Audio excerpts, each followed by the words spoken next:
Entonces, el artículo que me tocó a mí es este de Structure, Function and Diversity of the Healthy Human Microbiome, y es básicamente un estudio bastante amplio que hace el proyecto humano del microbioma. Digamos que el objetivo principal de este estudio era caracterizar la ecología del microbioma humano con una muestra bastante grande. Digamos que hasta el momento de este estudio, que fue en el 2012, no se había hecho un estudio con la cantidad de muestras que se tenían. Ya les digo cuántas específicamente. En total fueron 4.778 muestras pertenecientes a 242 adultos sanos, 129 hombres y 113 mujeres. Y se tomaron en cuenta diferentes zonas del cuerpo que se les llamó hábitats, ¿verdad? Tenemos aquí, bueno, la saliva, la parte interna de la mejilla, la encía queratinizada, o sea, la encía que está como más cerca como del hueso, el paladar, las amígdalas, la garganta, la lengua y la placa dental sub y supragingival, o sea, sobre y por debajo de la encía. Se tomó muestra también detrás de las orejas, en el codo interno, en las fosas nasales, y se tomaron también muestras de heces. En las mujeres se tomó muestra también de 3 zonas vaginales. Lo que se realizó básicamente fue una pirosecuenciación de la zona 16S del ARN ribosomal. Es un tipo de secuenciación en la cual se usa luminiscencia y de esta forma se reconstruyen las secuencias. Y luego se realizó una secuenciación metagenómica de extremos pareados. ¿Qué se encontró? Bueno, básicamente se encontró entre un 81 y un 99% de los géneros esperados. Se encontró en general más diversidad en la zona oral y gastrointestinal y menos diversidad en la zona vaginal.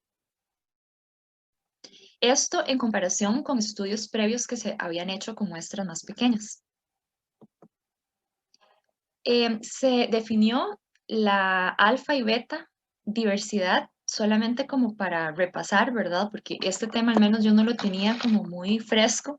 Tuve que revisar un poco como la materia de ecología. Alfa, diversidad, ¿verdad? Es la diversidad dentro de una zona. Y beta, diversidad, la diversidad comparada entre distintas zonas. Entonces, teniendo esto claro, con respecto a la saliva, se encontró que tenía una diversidad alfa muy grande, o sea, una diversidad in situ muy grande y una diversidad beta bastante pequeña. O sea, habían demasiados microorganismos de muchísimos tipos, pero era muy similar entre las personas. En el codo se encontró algo totalmente diferente, ¿verdad? En donde la diversidad beta fue mucho más alta y la alfa fue bastante, pues, intermedia. Y en la vagina se encontró una diversidad muy baja, tanto beta como alfa. Por otro lado, se llegó a la conclusión de que la composición del microbioma en un individuo es bastante estable a través del tiempo. Y esto lo lograron concluir por medio de varios muestreos que se realizaron en distintas, digamos que en distintos momentos del estudio. Algo sumamente importante, me parece que es clave en este artículo, es que se logró probar una zonificación de distintos microorganismos. Entonces se encontraron, por medio de un análisis de componentes principales, se encontraron 5 zonas importantes, en realidad 4, ¿verdad? Y podemos ver acá que la nasal con la de la piel, ¿verdad? Se traslapan un toquecillo. Sin embargo, la gastrointestinal, la oral y la urogenital están bastante separadas entre sí. Entonces, se encontraron zonas principales, ¿verdad? Zonas en donde se tenían géneros dominantes, ¿verdad? Y diferían mucho unos de otros con respecto a las zonas. No se encontró un taxón universal en todos los tejidos. Básicamente, esta parte no me quedó muy clara, sin embargo, eh, interpreto que no se encontró como una especie, ¿verdad? Que estuviera en todas las zonas que se muestrearon, ¿verdad? Una especie específica, valga la redundancia. Hubo varios clados con una prevalencia bastante amplia dentro de las zonas. Clados, con respecto a las zonas, se vio que habían clados característicos de esas zonas, por ejemplo, en la zona vaginal, los lactobacilos, ¿verdad? Era característico. Lo que variaban eran las especies, sin embargo, ese género era bastante característico de esa zona. Y la composición de los clados raros, ¿verdad? Ese porcentaje menor que se tenía de clados no conocidos era muy personalizada, o sea, era muy distinta de persona en persona.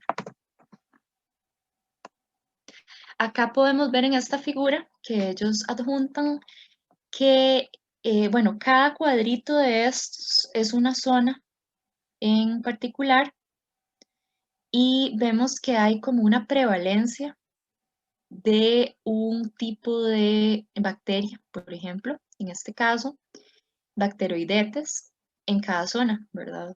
En algunas zonas es más marcado que en otras. Por ejemplo, en esta zona vemos que es demasiado obvio, ¿verdad? Que bacteroidetes es la dominante. En esta otra vemos que actinobacteria, ¿verdad? Ya en estas vemos que está un poquitito más mezclado, pero esto sí, este patrón sí llamó bastante la atención. Con respecto a las especies, podemos ver que existen especies dominantes de acuerdo a las zonas, ¿verdad? Aquí podemos ver, por ejemplo, que en la mucosa bucal, el Streptococcus mitis es, ¿verdad?, dominante. En la parte de la oreja, vemos que Corynebacterium y Propionibacterium son bastante dominantes en general. Algo sumamente importante, ¿verdad? Y creo que se me olvidó darle énfasis en la metodología, es que cuando se dio el reclutamiento de individuos, se hicieron pruebas de salud para corroborar que los individuos fueran sanos con respecto a pues la definición de sano del consorcio de investigación, ¿verdad? Y algo que se analizó es que la abundancia de patógenos, ¿verdad? De microorganismos patógenos fue menor al 0.1%. Esto nos da muchísimas claves, ¿verdad? De que la conformación del microbioma en individuos sanos es bastante diferente a en individuos enfermos. También se notó, ¿verdad?, que existe variación entre individuos y que esa variación es específica, funcionalmente relevante y es personalizada. Entonces acá,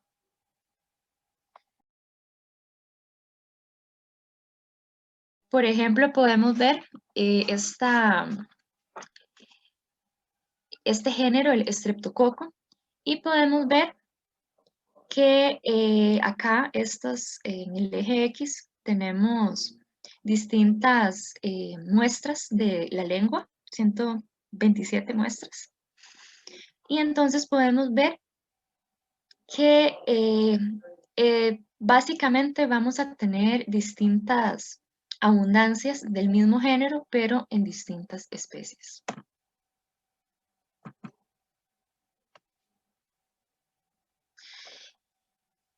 Ok.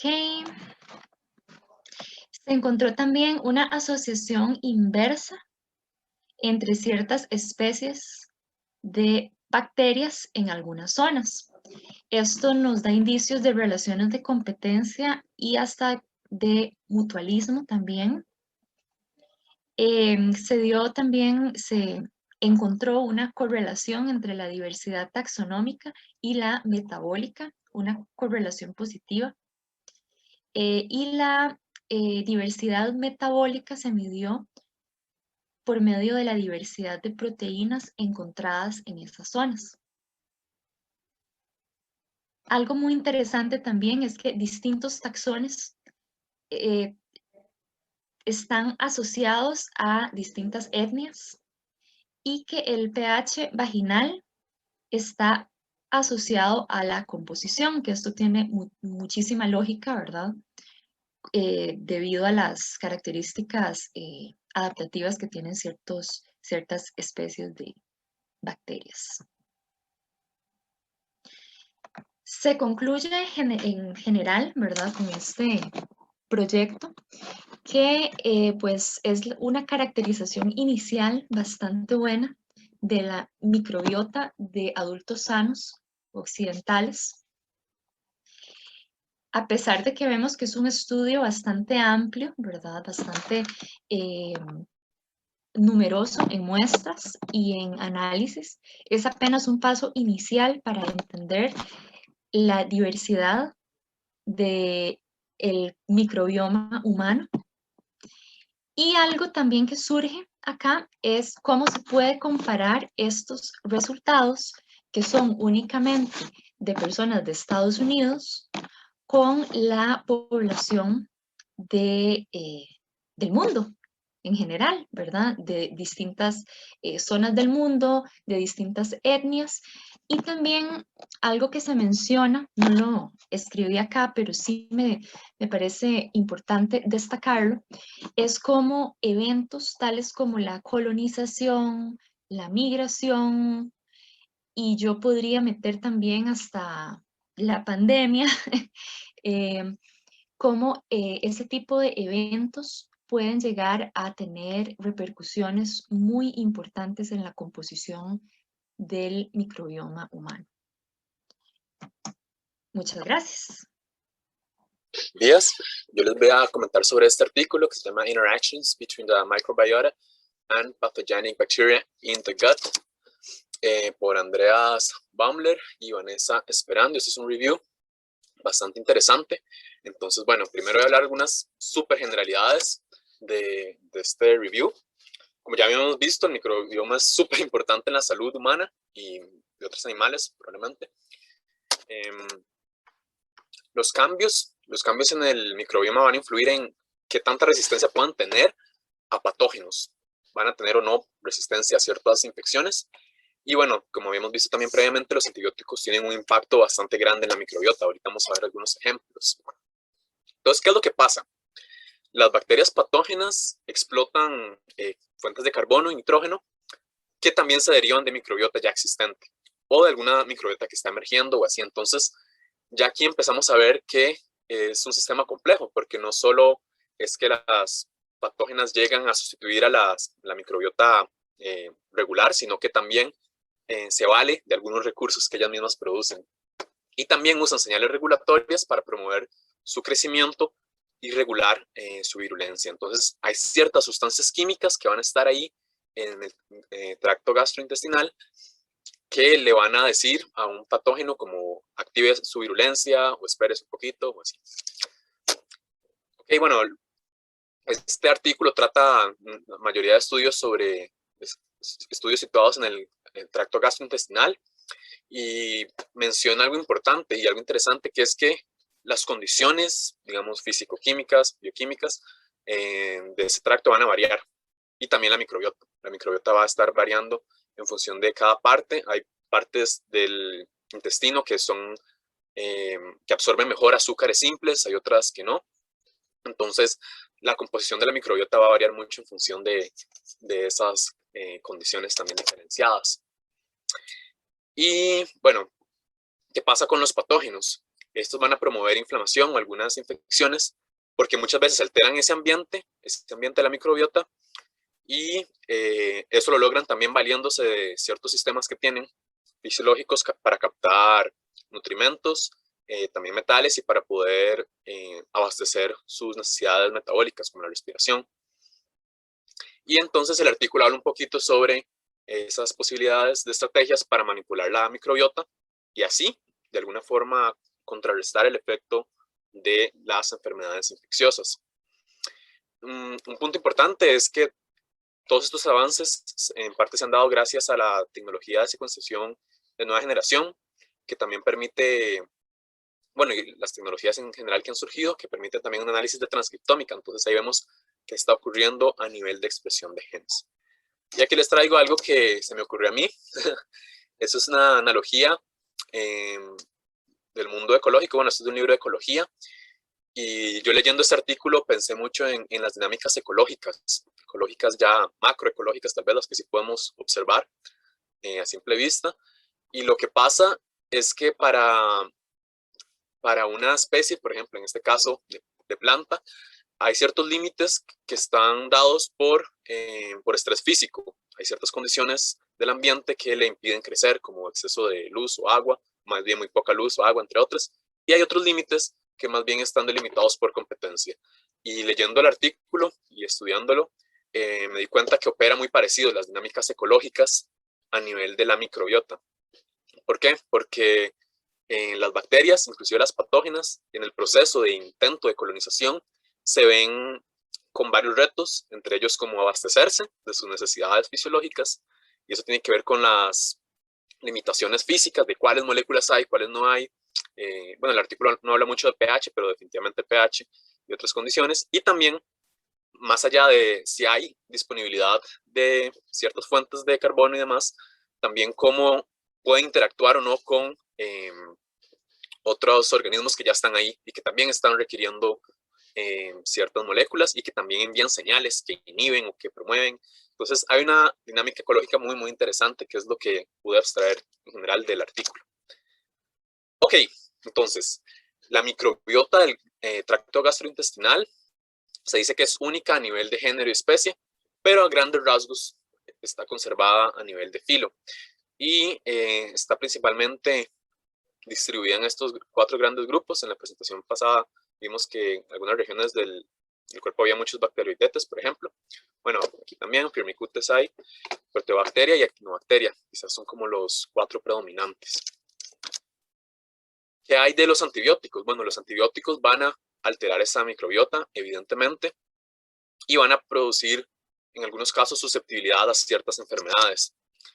Se han visto que, por ejemplo, los ratones de ambientes estériles son susceptibles a algunas de estas bacterias, como Shigella, Citrobacter, Listeria, Salmonella. Y inclusive, no solo los ratones de ambientes estériles, sino aquellos que han recibido un trasplante de microbiota de ratones susceptibles, también se vuelven susceptibles. Es decir, no basta solo con tener microbiota, bueno, algún grado de diversidad, sino que el tipo de diversidad o la configuración específica de esa microbiota también puede inducir a cierta susceptibilidad o resistencia. En este ejemplo, más bien era a susceptibilidad. Y bueno, se ha visto que en algunos ejemplos de resistencia es por una alta diversidad, pero también por la abundancia de algunos géneros específicos. Entonces, cada caso tiene sus particularidades. Algunos casos, ciertos géneros de bacterias ayudan a prever posibles infecciones. Esto, bueno, con modelos de ratones. La alimentación, desde luego, influye muchísimo en la microbiota. Vamos a ver bastante sobre esta E. coli enterohemorrágica. Esta se ha visto que la colonización es afectada por la alimentación, por patrones de alimentación. Y bueno, como había mencionado el profe, los ácidos grasos también se producen por la microbiota y esto también influye en cómo interactúa la microbiota ya del organismo, la microbiota regular, con esos patógenos o esas otras bacterias que pueden ser infecciosas. Hablábamos de un poco de los antibióticos. Los antibióticos, lo que pasa es que tienen dos grandes características, que son bacteriostáticos y bactericidas. Bacteriostático quiere decir que inhibe de alguna forma el crecimiento y la posterior reproducción de las bacterias. No las mata directamente, pero eventualmente pues, van muriendo porque no se reproducen. Y bactericidas que sí las matan. Pero estas dos cualidades son inespecíficas. Es decir, matan de forma como muy indiscriminada o inhiben el crecimiento de forma muy indiscriminada. Y esto tiene una consecuencia que es que disminuye la diversidad de la microbiota. En algunos casos, esa disminución de la diversidad propicia la expansión de otras bacterias como Clostridium difficile. Y sí, básicamente alteran características taxonómicas, genómicas y funcionales. Entonces los antibióticos son como, en algún momento fueron una super solución tal vez, o un super avance, pero ahorita vemos que también tiene una contraparte. Voy a hablar un poquito del caso de Clostridium. Bueno, esta es una bacteria formadora de esporas, causa colitis, tiene estas dos toxinas, TCDA y TCDB, y se ha visto que un factor de riesgo es el uso de antibióticos. O sea, el uso de antibióticos propicia tener como más riesgo de contraer esta bacteria, que muchas veces se transmite a nivel intrahospitalario. O sea, las personas que en algún momento fueron ingresadas a un hospital pueden tener esto. Ok, entonces, ¿qué pasa?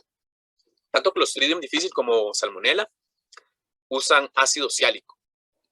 ¿Ok? Y lo que sucede es que el antibiótico o los antibióticos promueven la presencia de ácido ciálico y su liberación al lumen también. Entonces, el antibiótico, entre todas las cosas que hace, va a promover una fuente de energía, por decirlo así, para Clostridium.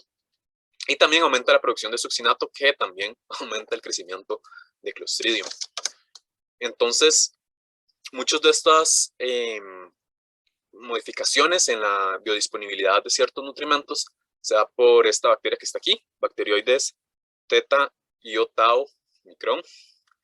Ella cambia radicalmente el escenario metabólico. Bueno, en el artículo sale como el landscape, el metabolic landscape o algo parecido. Y a mí me recuerda un poco como las especies clave en ecosistemas, sí, en ecología, por ejemplo, porque es una especie que cambia bastante o que tiene una función muy significativa en toda esta condición bioquímica. Y sí, lo que hace es aumentar ácidos orgánicos, como el succinato. Entonces, cuando está ahí, libera el ácido ciálico, les decía, y este ácido ciálico es aprovechado por estas bacterias que son patógenas. Y también libera este azúcar de la mucosa. Entonces, veamos cómo se ve esto. En un principio, tenemos una microbiota diversa, bastante funcional. En un principio, así como un caso ideal. Tenemos la capa externa de la mucosa, la capa interna, y las células del epitelio. Okay. Pero de repente se utilizan antibióticos y los antibióticos, como les decía, son muy inespecíficos, entonces matan un montón de bacterias y se reduce la diversidad de la microbiota en términos generales. Entonces, ahí Clostridium va a poder colonizar con mayor facilidad, ya que hay menos competencia, hay más espacios para los nichos y ahí produce estas toxinas que van a ir dañando el epitelio y eso es lo que genera la inflamación, la colitis. Luego, bueno, si se sigue usando antibióticos, también se aumenta la producción de ácido ciálico, como les decía, y succinato, ambos favorecen a la proliferación o el crecimiento de esta Clostridium y estas siguen afectando las células epiteliales Y también, bueno, llega Salmonella, que también va a infectar a las células, en este caso huéspedes del intestino. Entonces, y bueno, genera gastroenteritis. Pues básicamente, en este caso particular, lo que se ha visto es que el uso de antibióticos promueve la producción de sustancias que ayuda al crecimiento de estos patógenos. Y además, también disminuye la diversidad de la microbiota. Hay otro caso que es el caso, más bien, bueno, que también está relacionado con Clostridium, pero tiene que ver con las sales biliares. Básicamente hay una bacteria que es esta que se llama C. cindens. Esta ayuda a que las sales biliares primarias se transformen en secundarias. Y estas secundarias son las que inhiben el crecimiento de Clostridium. Pero los antibióticos afectan a esta bacteria que participa en este proceso. Entonces, al afectarla, ya no vamos a tener sales biliares secundarias, y al no tener sales biliares secundarias, no vamos a poder inhibir de forma eficiente a Clostridium. Entonces, en este caso, el trasplante fecal sí ha sido como una posibilidad, una estrategia como, oportuna para lidiar con esto, porque permite que eventualmente se vuelvan a producir las sales biliares. Y bueno, el artículo menciona un poco del uso de nutrientes. Básicamente, algunos azúcares simples no llegan al colon porque son absorbidos antes, y esto era un poco lo que les mencionaba de esos gradientes o de esos cambios en la microbiota, que en algunos lugares van a haber ciertos microorganismos por el tipo de compuestos que pueden aprovechar, y en otros. En el colon, básicamente, muchos van a tener que usar polisacáridos y glicanos que no han sido digeridos, y bueno, esto genera algunos compuestos secundarios o como algunos productos de este metabolismo que a veces pueden ser utilizados por patógenos, y muchos patógenos inclusive utilizan esa capa de la mucosa para obtener algunos azúcares. Entonces eso es como un punto interesante.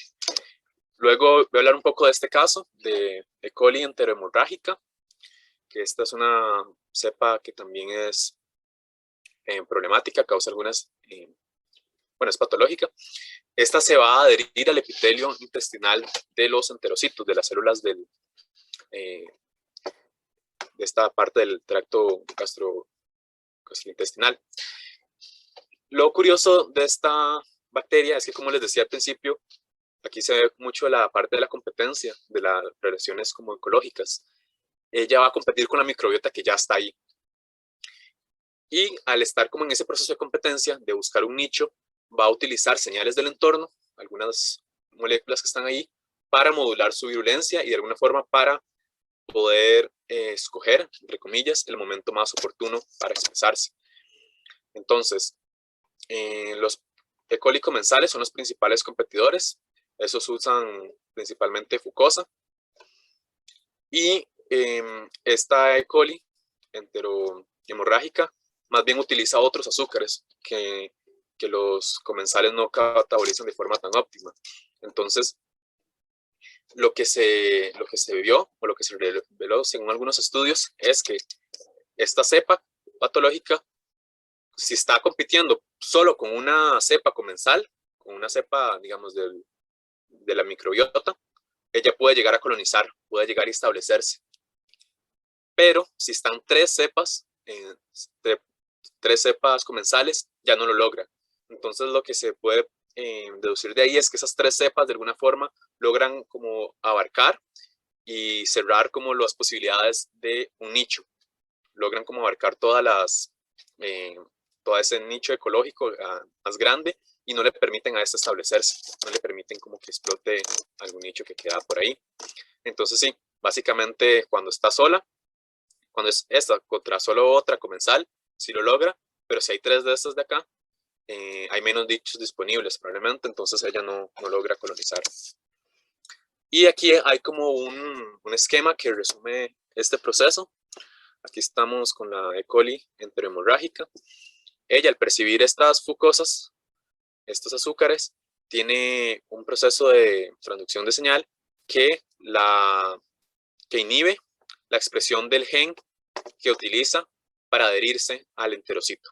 Entonces ella lo que quiere es llegar acá, unirse al enterocito. Pero si hay fucosa, eso desencadena una serie de procesos que le dicen que no lo haga. ¿Por qué? Porque la fucosa sí es bien aprovechada por las bacterias comensales. Pero en otros escenarios, en escenarios diferentes, cuando hay fucosa, esta empieza a producir mucinasas que van a ir degradando como esta mucosa, y esa mucosa es básicamente el revestimiento de esta capa epitelial. Entonces, sin las mucosas, ella ya queda más libre para ir y adherirse al tejido y ahí empezar como el proceso de infección. Entonces, básicamente, aquí lo que vemos es que los patógenos de alguna forma también pueden tener formas de censar su entorno y señales, y así tomar decisiones, entre comillas, o optar por aumentar o disminuir su virulencia. Entonces, bueno, sí, aquí tenemos otra vez a esta Omicron, que libera fucosa de la mucosa, y esta es percibida por la cepa patológica, y cuando la percibe, va a suprimir esos genes de infección, los genes que le ayudaban a infectar al tejido. Bueno, hay otro ejemplo, hay muchos ejemplos, y busqué algunos nada más porque son muchísimos y el artículo es bastante minucioso en cada uno. También está el cólera, que se ha visto que ciertas bacterias, como esta que está acá, Ruminococcus bovium, limita la colonización del cólera, porque produce una vez más una señal, en este caso furanosa, que reprime los factores de colonización del cólera. Entonces aquí vemos que los procesos de infección muchas veces están mediados por eso, por cómo se interpretan las señales que ya hay de algunos organismos o microorganismos comensales o que ya habitan en el hospedero. Y bueno, algunas conclusiones muy generales. Entre mayor diversidad, probablemente hay sistemas más robustos, ya están más nichos ocupados, y eso dificulta la entrada de patógenos. Las interacciones son bastante complejas, parten por cuestiones también de señalización, cuestiones moleculares, de expresión de genes, de disponibilidad de ciertos recursos y de ciertas fuentes de carbono, y cada patología es muy específica. Entonces, lo que insiste el artículo es que hay que estudiar cada caso para promover o proponer más bien una estrategia de atención. Para que se logre la infección es crucial que el patógeno logre tener fuentes de carbono y señales que le indiquen el aumento de la virulencia, por ejemplo. Entonces ellas de fijo van a necesitar que hayan condiciones favorables. Y bueno, también la competencia es un factor bien importante, la competencia por ciertos recursos. Y ya para ir terminando, en cuanto a las estrategias terapéuticas, como les mencionaba, los mecanismos de infección son muy diversos, entonces cada caso es un escenario diferente.